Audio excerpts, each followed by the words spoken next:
In a hidden station at the edge of the galaxy, a quiet worker discovers a silver-scaled hatchling thought extinct for 70 years. Hunted by powerful forces and chased across the stars, their bond becomes the only hope for survival. But what begins as a chance meeting soon turns into a fight for freedom, trust, and belonging. If you're new to the channel, then please subscribe to the channel and like the video and tell us where are you watching from. Now, let's jump into the story. In the far reaches of the galaxy stood a quiet station known as Orion's Edge. It was not famous, not glamorous, but it carried an important mission. The people there worked to protect endangered life from across many star systems. The station had laboratories filled with cages, scanners, and rows of blinking consoles.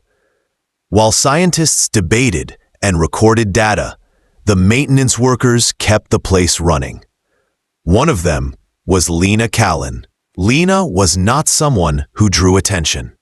She wore her gray uniform and kept her head down as she pushed her cart along the polished floors. Many of the staff never remembered her name. She liked it that way. Being invisible made her life easier. She did her job, swept the halls, and spoke only when needed. Yet being unnoticed gave her a special skill. She listened. She saw what others missed. On one long shift, Lena entered a laboratory that smelled faintly of disinfectant and warm metal. A containment unit hummed softly against the wall. Inside it sat a small creature with shimmering silver scales.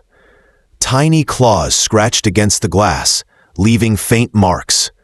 Its eyes glowed violet, deep and strange, like pools of light holding secrets. Lena paused, mop in hand, watching as it tilted its head to study her. Dr. Varric Solon, the lead researcher, barely glanced at the unit. He scowled at his tablet, impatient as always. "Another disappointment," he muttered. 25 samples today, and nothing special. This one is just a rare lizard with odd eye color. He tapped the glass once, then dismissed it. "Mark it for transport and move on." Thomas Darrell, the young intern beside him, hesitated. "Sir, the eye structure is unusual. Records suggest it may not match any common reptile." Varric gave a short laugh. "Nonsense. That line went extinct 70 years ago. Don't waste my time with fairy tales." With that, he stormed toward the exit, muttering about funding meetings and wasted schedules. Thomas looked helpless. His communicator buzzed, pulling him away. "I'll be back," he told Lena, almost embarrassed to leave the mess of tools scattered across the lab bench. When the door shut, silence filled the room. Lena finished mopping in slow circles. Still, her eyes kept returning to the glass unit. The creature had stopped scratching. It was watching her now with full focus. Its stare carried something far sharper than curiosity. She stepped closer. "What are you looking at?" she whispered. The creature leaned forward, pressing its small paw against the glass. Lena, almost without thinking, lifted her hand. Her palm met the same spot on the barrier. Warmth spread through her skin, traveling up her arm. She gasped and stepped back, heart racing. She studied it carefully. The scales reflected the harsh laboratory lights in shifting colors. Silver, with hints of blue and violet. Its wings were small and folded neatly, like those of a fragile bird. Tiny ridges lined its head like a crown. The eyes, bright and knowing, seemed far too ancient for something so young. A soft sound escaped the creature. It was not the hiss of a reptile. It was closer to a trill, a note of music. Lena swallowed hard. She had worked here for years and seen many rare animals. None of them had made her feel this way. Her gaze fell to the intern's tablet, left open on the desk. A red alert blinked across the screen. Possible match to extinction watch list. She frowned. Curiosity tugged at her. No one was there to stop her. Carefully, she touched the screen. A file expanded with classified markings. The picture was clear. The silver-scaled being inside the unit matched exactly. The record named it a Seraphian hatchling, long thought gone from the galaxy, extinct for decades. It was said to be intelligent, capable of forming bonds, and sensitive to stress. Lena's breath caught. She looked at the tiny figure again. It stared back at her, eyes shimmering with quiet urgency. She knew the right thing to do. She should alert the scientists. But something inside her whispered differently. Varek had already dismissed it. If reported, they would treat it like an object. They would confine it, test it, and perhaps destroy it without even realizing. Her hand pressed once more against the glass. This time she did not flinch. The creature lifted both paws to meet her touch. Warmth flowed again, but softer now, like comfort. In her mind, she felt a flicker of something she could not explain. Not words, but a sense of trust. Her mop leaned forgotten against the wall. She whispered softly, "You're not just a specimen, are you? You're something more." The hatchling tilted its head as if it understood. In that moment, Lena realized her life had changed. She was no longer invisible, at least not to this being. She did not know what would happen next, but she knew one truth. The creature inside that glass was alive in ways no one else could see, and it had chosen her to notice. Outside, footsteps echoed faintly in the corridor. Someone was returning. Lena quickly pulled her cart closer, trying to look busy. Yet her eyes kept drifting to the glass, where violet eyes continued to watch her with unshakable intensity. For years, Lena Callan had walked unnoticed through the station. But on this day, inside Orion's Edge, she had been seen by the rarest creature in the galaxy. And that single moment would change both of their lives forever. The laboratory had grown quiet after the rush of the day. Lena Callan stood beside her cart, staring at the shimmering creature in the containment unit.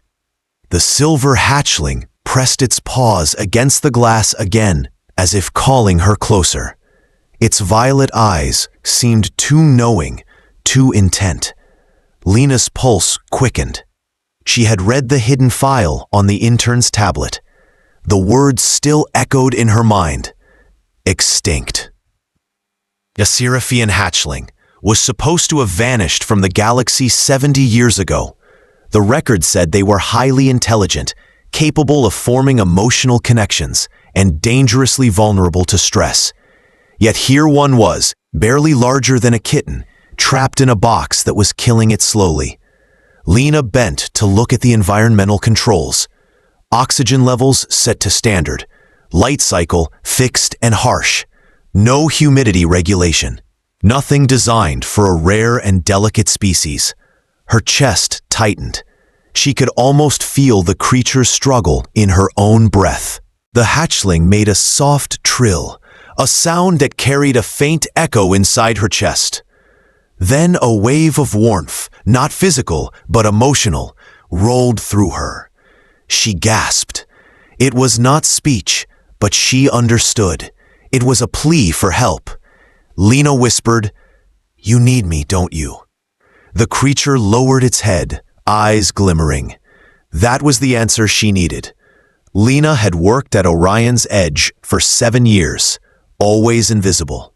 Her job had been to clean and keep silent. Yet now her silence felt heavy, almost dangerous.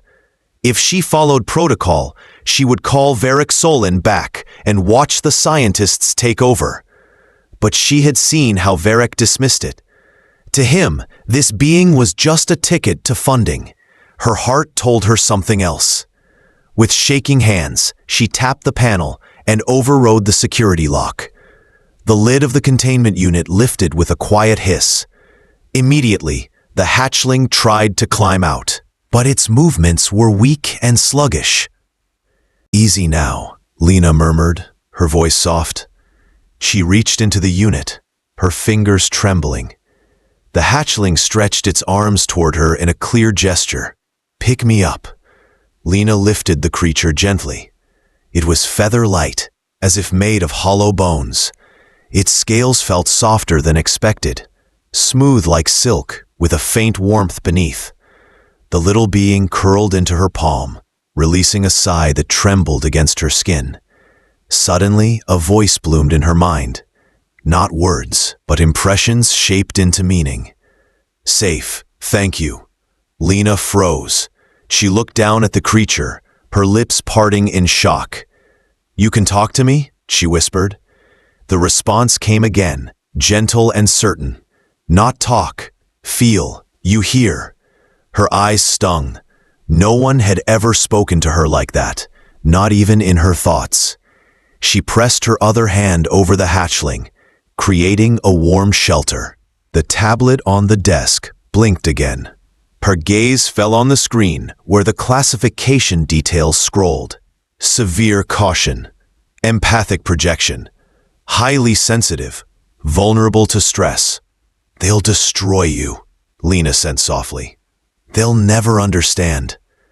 The hatchling shifted in her palm, sending a wave of distress that made her chest ache. "Box wrong air, wrong light. Help!" Lena closed her eyes. She knew she was making a choice that could end her job, maybe even her freedom. But looking at the tiny creature with its glowing eyes and fragile wings, she understood she could not walk away. She slipped the hatchling carefully into the deep pocket of her uniform. It curled up instantly, only its small head peeking out. Its warmth spread against her chest, steady and comforting. "I have a closet no one ever uses," Lena whispered. "I'll keep you there until I figure out what to do." The hatchling's response was a flood of gratitude that nearly brought her to tears. As she wheeled her cart out of the lab, alarms suddenly echoed across the facility. A metallic voice announced, "Attention personnel, Level 5 alert. A hazardous specimen is unaccounted for. Report any unusual activity immediately." Lena froze in the hallway, her heart racing.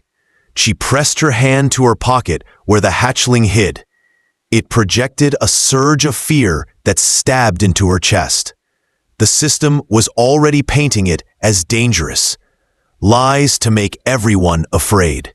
She could imagine Varric and the director twisting the truth, calling it a threat, a weapon, anything to justify control. She whispered quickly, "Stay quiet, little one. We'll be fine." Every step down the corridor felt like walking across thin glass. Guards moved quickly, scanning with handheld detectors. She pushed her cart with practiced calm, trying to look like just another cleaner on duty. The hatchling stayed still, only sending her faint ripples of courage. It was as if it knew her fear and was giving her strength to keep moving. When she reached the supply station, she ducked inside and locked the door. Her small closet smelled of cleaning solution and old metal, but it was private. She set down the hatchling on a folded blanket. It stretched its wings with effort, shaking slightly, then settled onto the fabric. The violet eyes met hers again. "Name," it projected faintly. Lena tilted her head. "You want me to name you?" The hatchling sent back a soft impression of acceptance. She studied the glimmer of silver scales under the light. "I'll call you Solari," she said softly, "like the glow of the stars." Solari chirped, projecting a rush of warmth that filled the room. Lena sat on the floor, knees drawn up, staring at the small creature who had changed her life in a single night. For years she had been invisible. Now she was keeper of a secret, more valuable than anything the galaxy had seen in decades. She whispered, "We'll figure this out together."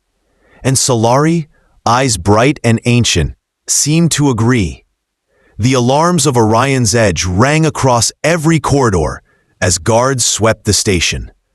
Lena Callan stayed hidden inside her small supply room, heart pounding.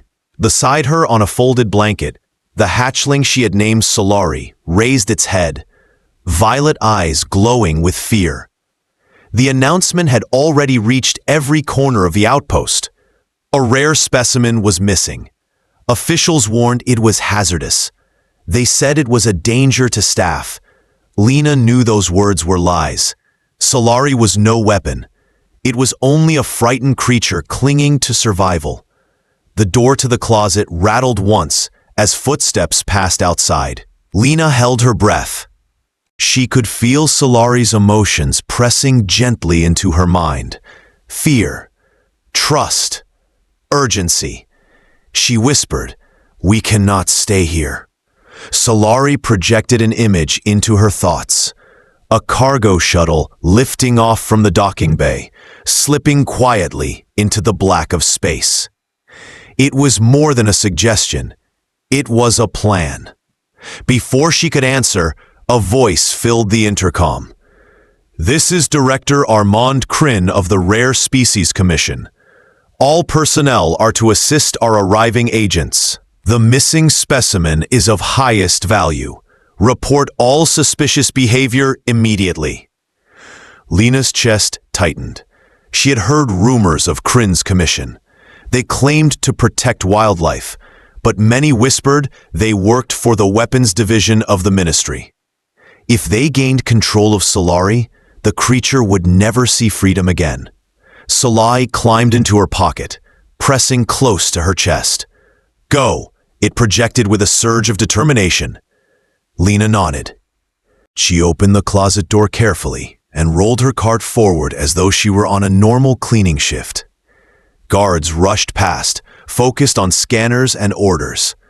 Her invisibility was her strength. No one saw her. No one ever looked. She guided her steps through maintenance corridors until the rumble of engines told her she was close to the docking bay. Through a small viewport, she saw the shuttle lined with supply crates. Security had doubled. Agents in crisp black uniforms checked every load with handheld scanners. At the front of them stood a tall figure with cold eyes. His name echoed in whispers through the staff. Agent Corvin Drayle. He had a reputation for catching fugitives without mercy. Lena's pulse raced. There was no way she and Solari could pass through ordinary checks. Solari nudged her thoughts again, showing an image of flashing lights and empty corridors. Chaos. Distraction. Lena understood she could create one chance to slip through. Her hand shook as she pulled out her access card. Years of working maintenance gave her codes most people ignored. She found a panel and keyed in a sequence. A warning flashed across the screen. Contamination detected in Laboratory Sector 9. Full evacuation required. Sirens blared again. Red lights lit the docking bay. Automated voices ordered personnel to retreat to evacuation points. In moments, chaos took hold. Workers scattered. Security scrambled to secure equipment. The bay became a storm of movement. Lena pushed her cart forward, blending with the fleeing crowd. Solari stayed quiet, hidden deep in her pocket. She reached the line of crates, almost slipping into the shadow of a loading ramp. But a sharp voice cut through the noise. "You, stop." She froze. Corvin Drayle stood just meters away, his eyes fixed on her. While others hurried past, he stepped closer. "What are you doing in this section?" he demanded. Lena forced her face into the same blank look she used every day.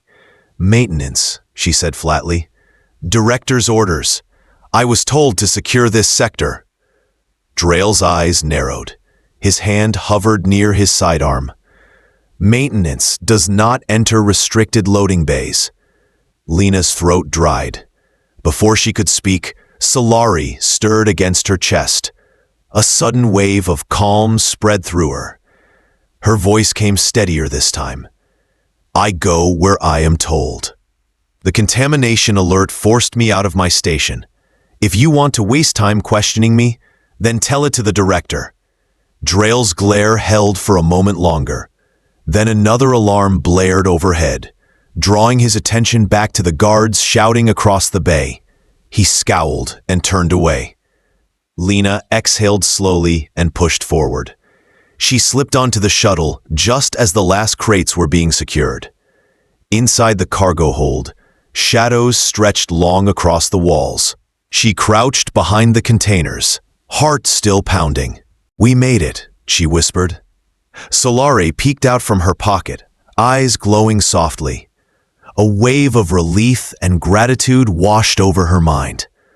But the victory was short. Heavy boots clattered against the shuttle floor. A voice spoke coldly. I knew it. The janitor was too calm. Corvin Drail had followed. He stepped into the cargo hold, weapon drawn. Hand over the creature, he said. You have no idea what it's worth. Lena's hands trembled, but Solari leapt from her pocket, its wings spread wide. Light sparked from its scales. Drail flinched as arcs of blue fire leapt through the air, striking the metal walls. The sound cracked like lightning. Drail's eyes widened. So the legends are true.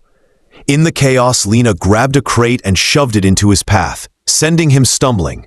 She scooped Solari back into her arms and dashed deeper into the hold. Behind her, Drail shouted, his voice sharp with rage. The shuttle engines roared to life. Departure sequence had begun. Lena crouched in the shadows, holding Solari close. Fear pulsed in her veins, but so did resolve. They were hunted now, not just by Corvin Drail, but by the entire commission. As the shuttle lifted from the docking clamps, Solari projected one clear feeling into her heart. Not fear, not despair, but hope. Together, they had escaped the station. The galaxy had opened wide before them. Yet the hunt had only just begun. The shuttle's engines rumbled like a storm as it tore away from Orion's edge. The cargo bay shook with every burst of power. Lena Callan crouched low behind a stack of supply crates, holding Solari tightly against her chest. The silver hatchling trembled, but its violet eyes burned with determination. The hunt had not ended when the doors sealed. It had only shifted into the next stage. Agent Corvin Drail staggered to his feet across the hold. His uniform was soaked from sprinklers and marked by scratches where Solari's claws had caught him. His weapon gleamed in the dim light. You cannot hide, he said coldly. The creature belongs to us. Hand it over now, and I may let you live. Lena's heart raced. The bay was empty except for the three of them. No crew to intervene. No one to see what choice she made. Her hands tightened protectively around Solari. Before she could answer, Solari pushed away from her chest and spread its fragile wings. Arcs of blue-white sparks danced along its scales. Drail's eyes widened in surprise. Lightning leapt outward in crackling strands, striking the walls and sending the agent stumbling back. Drail's weapon clattered to the floor as his body stiffened. His eyes rolled back for a moment before he collapsed, unconscious but alive. Lena stared, stunned. What did you just do? She whispered. Solari landed back on her shoulder, projecting a soft pulse into her mind. Last resort, not weapon, protection. Lena exhaled slowly. The tiny dragon was more powerful than she had ever imagined, but it was still gentle, careful not to kill. She dragged Drail's limp body to the side of the bay and secured him with cargo straps. Then she returned to the shadows as the shuttle broke free of the station. Through a small viewport, she saw the stars stretch in endless lines as the vessel jumped into faster-than-light travel. Solari curled in her lap, scales shimmering faintly. Its emotions poured into her mind like a quiet stream. Relief, gratitude, exhaustion. She whispered, "You are safe for now." But the hatchling lifted its head and projected an image into her thoughts. Soaring mountains under a violet sky, caves glowing with crystal light, dozens of silver-scaled dragons flying together in freedom. Lena gasped, "There are more of you! A whole colony!"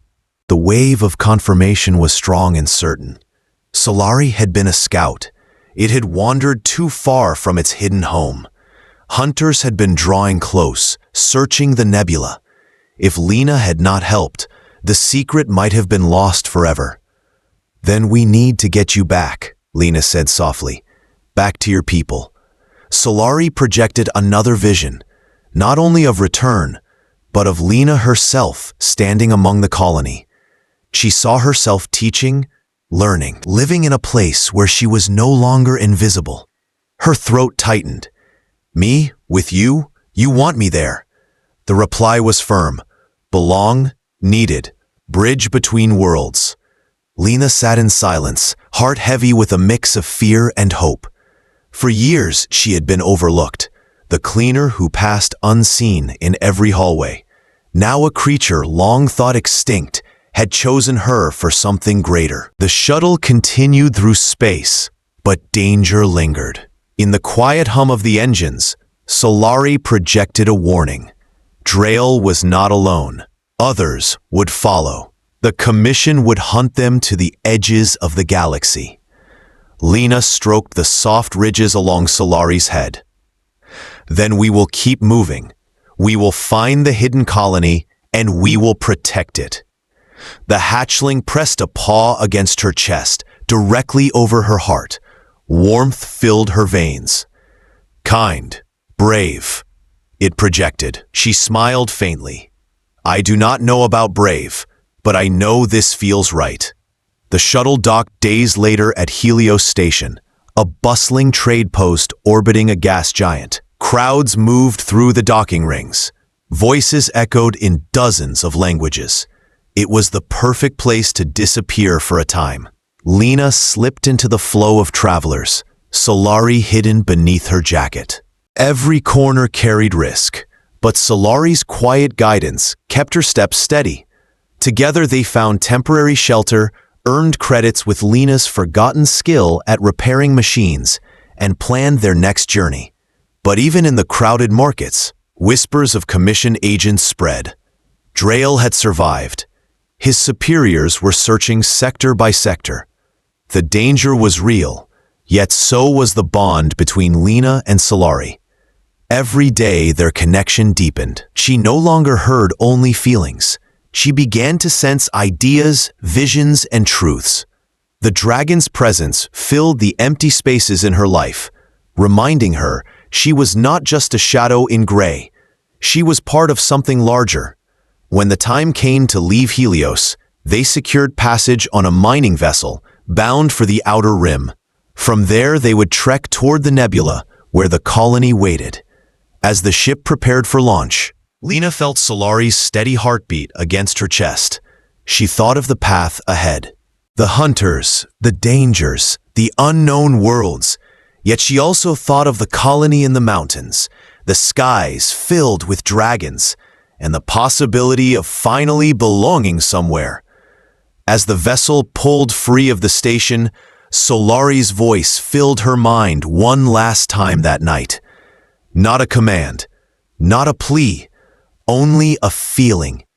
Home. For the first time in her life, Lena Callan believed she had found hers too. The kindest worker had dared to hold the rarest creature. And together they were no longer hunted alone. They were flying toward belonging.